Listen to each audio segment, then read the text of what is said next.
Hulyo 12, lumabas sa pahayagan ang una sa serye ng expose tungkol sa umano'y 10 milyong pisong barrel scam.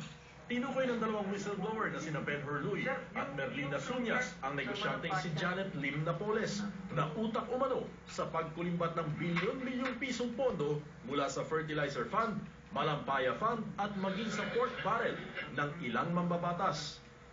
Nagsilbi umano ang kanyang mga kumpanya bilang peking NGO at foundation na nagsagawa ng mga ghost project.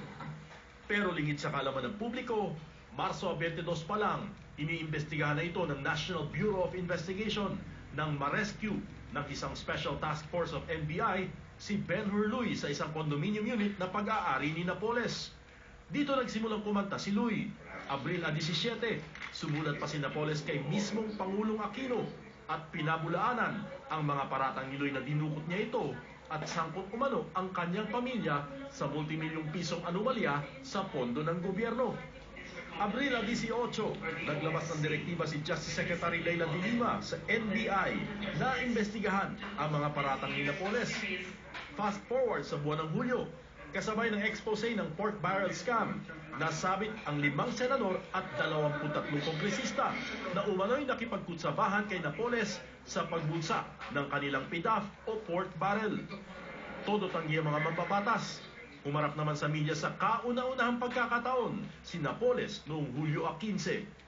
Ako ay isang negosyante at wala akong transaksyon sa gobyerno.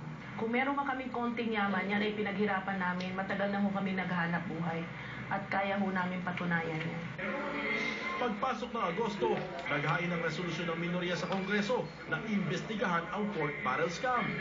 Habang nagpasya ang Senado na hindi nito iimbestigahan ang eskandalo. Sa puntong ito, ramdam na ang namumumpot ng mga ordinaryong mamamayan. Lalo't naglalabasan ang mga yaman ng pamilya Napoles.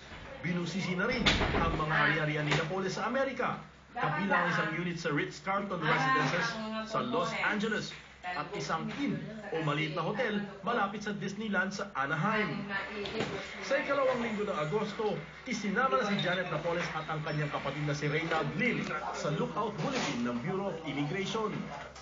Agosto 14, naglabas ng warrant of arrest ang Makati Regional Trial Court laban sa magkapatid.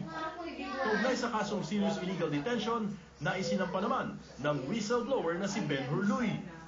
Agosto 16, umapila pa sa Court of Appeals ang kampo ni Napoles para ipatigil ang kanyang pag-aresto. Sa araw din yun, naglabas ng Special Audit Report ang Commission on Audit o COA sa paggamit ng PDAF o pork barrel mula 2007 hanggang 2009.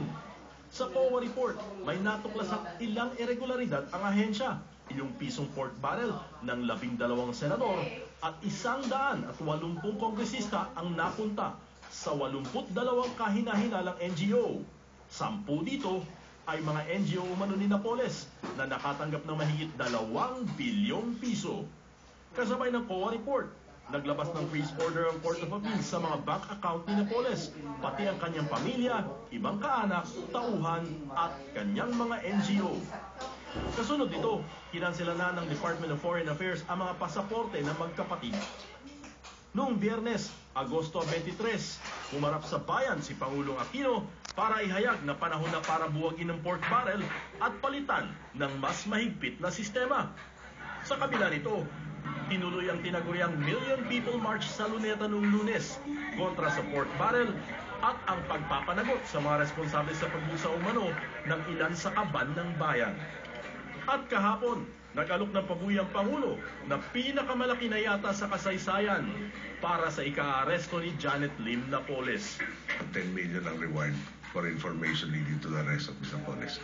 Matapos ang 2 linggo nang ilabas ang warrant of arrest kay Napoles, pasado alas 9:30 kagabi, sumuko na siya kay Pangulong Aquino. Stanley Palisada, Patrol ng Pilipino.